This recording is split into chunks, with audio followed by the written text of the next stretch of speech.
de regreso en Ventaja Competitiva y en este caso vamos a hablar de un tema que para mí es bastante particular de tratar para el empleador como para el empleado. Vamos a hablar de acoso laboral.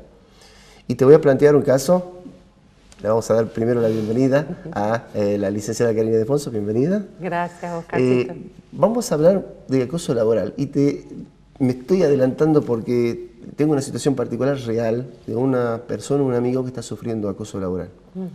Y entonces planteo, ¿qué es esto del acoso laboral y cómo lo tratamos desde el punto de vista psicológico, que es el área que manejas? Bueno, el tema del acoso laboral o mobbing, como se llama en inglés, es un tipo de vínculo establecido entre un superior y una víctima y un victimario. Tiende a darse con más frecuencia entre un superior y un subordinado, aunque no quita la posibilidad de que haya entre compañeros de trabajo con aquel que por H o por B no cierra dentro de lo que ellos están pretendiendo. El tema del acoso laboral es un tema muy delicado, muchas veces cae dentro de un concepto ya establecido, entonces es muy importante poder identificarlo como acoso laboral. No cualquier maltrato laboral es un acoso, ¿sí? Y ahí es donde está este detalle que es muy significativo. ¿Cuándo se empieza a dar este acoso laboral? Básicamente cuando hay una cuestión de intereses establecida en ese vínculo y esos intereses son incompatibles. Supongamos que sea proveniente de un jefe hacia un empleado. Si este empleado no coincide con los intereses particulares del jefe, empieza todo un proceso de acoso laboral. Es decir, si este jefe tiene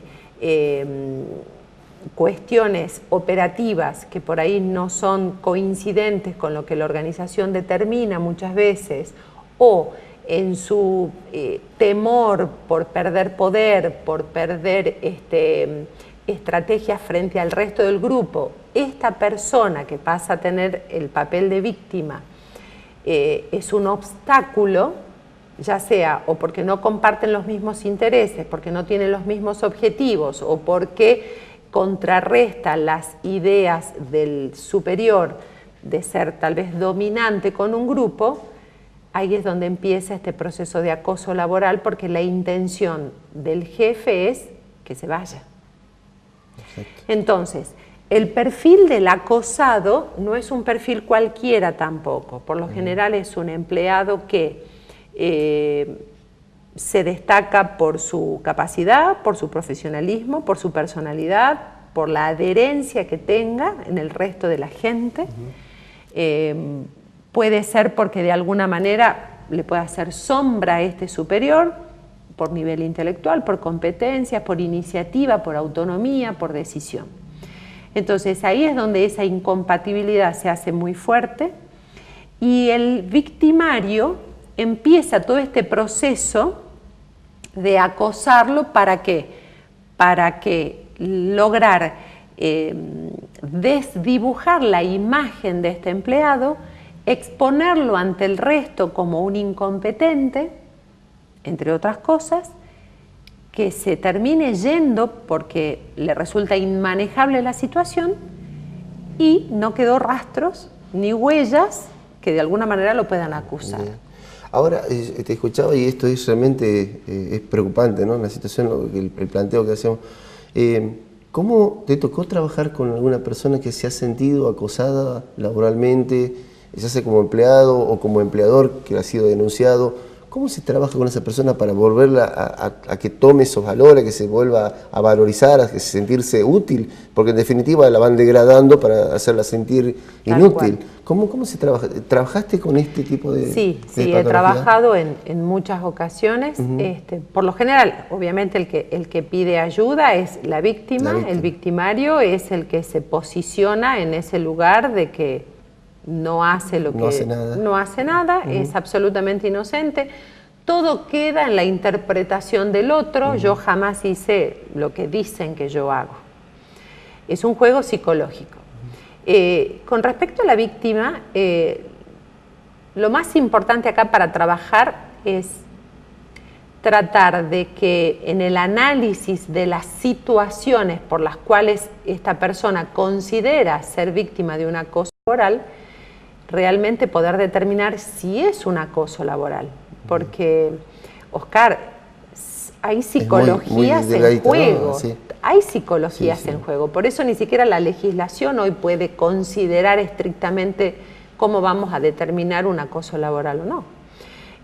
Hay veces que la víctima considera ser acosado y no es tan así y bueno, hay que saber determinarlo porque eso impacta no solamente en su estabilidad emocional, sino en cómo se vincula con su trabajo, pierde rendimiento, pierde motivación, puede lograr convertirse en una persona irascible, inestable, hasta incluso puede llegar a afectar la dinámica de su familia, ¿no?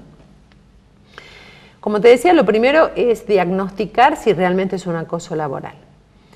Si es un acoso laboral, empezar a trabajar sobre las fortalezas de esta víctima. ¿Por qué? Porque el victimario tiene la habilidad de atacar las debilidades del otro.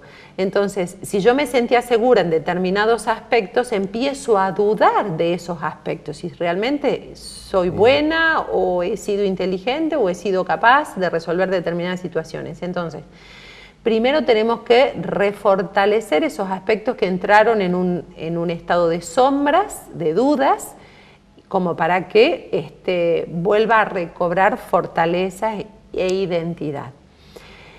Y el otro paso también muy importante es que si lo logramos diagnosticar y establecer, estratégicamente tiene que lograr tener el coraje de hacerle frente al acosador. Y ahí es donde el tema pasa a ser mucho más delicado.